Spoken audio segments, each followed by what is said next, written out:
ఇప్పుడు అదానీ గ్రూపు టెండర్లు వేస్తాడా వేయడా అనే విషయమే తేలనప్పుడు వాటి మీద ఎలాంటి చర్యలు తీసుకుంటామనే చర్చ ఎందుకు వస్తుంది? టెండర్లు పిలిచినప్పుడు వాళ్ళు భాగస్వామ్యం చేసినప్పుడు ఆ ప్రభుత్వాన్ని ఇతర ప్రాంతాలలో బ్లాక్ లిస్ట్ ఒకవేళ చేసి ఉంటే ఏ నిబంధనల మేరకు ప్రభుత్వం చర్యలు తీసుకోవాలో ప్రభుత్వం ఆ నిబంధనల మేరకు చర్యలు తీసుకుంటుంది. ముందుగానే ఊహించుకొని లేకపోతే ఎవరో ఒకరు ఏదో ఒకటి అల్లర చిల్లర మాటలు మాట్లాడితే వాటి మీద ప్రభుత్వం స్పందించదు. ప్రభుత్వానికి నిర్దిష్టమైన విధి విధానాలు ఉంటాయి. ఆ నిర్దిష్టమైన విధి విధానాలకు లోబడి మాత్రమే ప్రభుత్వం చర్యలు చేపడుతుంది.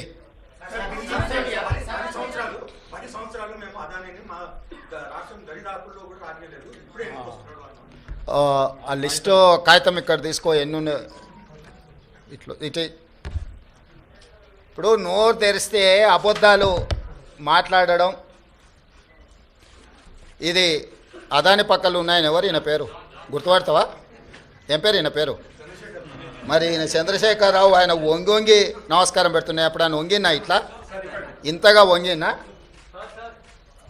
అదేవిధంగా ఆయన ఇచ్చిన వర్కులు కొన్ని నేను లిస్టు చదివి చెప్పిస్తా. KCR invites Adani to set up a power plants in TS. Okay, Hans India పత్రికా ఓనర్ ఉండొచ్చు కదా. Business baron Adani meets to KCR, Times of India. ఇగో ఈ బుద్ధిమంతుడు ప్రబుద్ధుడు అదాని సంఖలో దూరిండు. ఈ సిగ్గులేనోడు అదాని గురించి నా గురించి మాట్లాడతాడు. అట్లనే ఒక లిస్ట్ ఉంటుంది కదా, వేరే పేపర్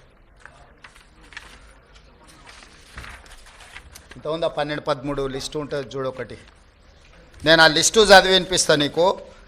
ఎన్ని ఇచ్చిండ్రో వాళ్ళు, ఎన్ని నేషనల్ హైవేస్ ఇచ్చిర్రు, ఎన్ని డేటా సెంటర్లు ఇచ్చిండ్రు. ఒకవేళ సిద్ధంగా ఉన్నాడు ఆయన ఇచ్చిన అన్నిటి మీద విచారణకు, మళ్ళీ విచారణ ఏంగానే చూసిరా నా మీద కేసులు పెడుతురని ఒకలా ఏడుపులు ఏడుస్తుంటాడు. పెట్టూరి జైలుకు పోతానే ఆయన్నే అంటాడు. ఎప్పుడెప్పుడు జైలుకు పోదామా, జైల్లో పోయి ఉందామా అని ఆయన ఏమనుకుంటున్నట్టు. నిన్న అనేది పేపర్లో చూసిన జైలుకు పోయిన వాళ్ళు అందరూ అయినరానా? ఆ లెక్కన ముందుగాల వాళ్ళ చెల్లెలు పోయింది. మరి ఆల్రెడీ వాళ్ళ చెల్లెలు జైలుకు పోయి వచ్చింది. అట్లా కూడా ఈయనకు అవకాశం లేదు కదా.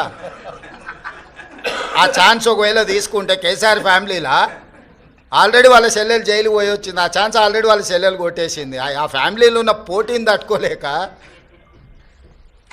కాబట్టి ఇట్లాంటి చిల్లర ఆలోచనలు మానాలి. 10 ఏళ్ళు మంత్రి చేసినోడు, అమెరికాలో చదువుకొచ్చినోడు, కొంచెమన్నా జ్ఞానంతో కొంచెమన్నా ఆలోచన విజ్డమ్ వాడాలి కదా. ఆ విజ్డమ్ వాడకుండా అన్ని చిల్లర మాటలు మాట్లాడుకుంటా Adani Elbit Systems defence unit at Mamidipalli operational BRS టైంలో ఇచ్చిండ్రు. అదేవిధంగా missile cell manufacturing unit at Mamidipalli under construction BRS ఇచ్చింది. Microsoft data centre at Ellikatta BRS ఇచ్చింది. అదేవిధంగా 3 national highway projects, Khammam to Suryapet national highway, Mancherial to Repallewada national highway, Khammam to Kodad national highway BRS ఇచ్చింది. 750 kV transmission line project BRS ఇచ్చింది. ఇన్ని ప్రాజెక్టులు బీఆర్ఎస్ ఇచ్చి ఈరోజు same counter drone manufacturing unit at Mamidipalli BRS ఇచ్చింది. ఇన్ని ప్రాజెక్టులు బీఆర్ఎస్ అదానికి ఇచ్చి అదానితో అంటగాగి అదాని దగ్గర కమిషన్లు మెక్కి నేను చేసిన ప్రయత్నం అదాని సిఎస్ఆర్ ఫండ్స్ నుంచి తెలంగాణ నిరుద్యోగ యువకుల కోసం వాళ్ళ భవిష్యత్తును నిర్మించడం కోసం ఆలోచన చేసి యంగ్ ఇండియా స్కిల్స్ యూనివర్సిటీకి లక్షలాది తెలంగాణ నిరుద్యోగ యువకులకు ప్రయోజనం చేకూర్చే విధంగా సిఎస్ఆర్ ఫండ్స్ కింద 100 కోట్లు తీసుకొస్తే అది రాష్ట్రానికి ప్రయోజనం. కేసీఆర్ లాగా అదానీ నుంచి అప్పనంగా నిధులు మా కుటుంబానికి కొట్టేయాలి.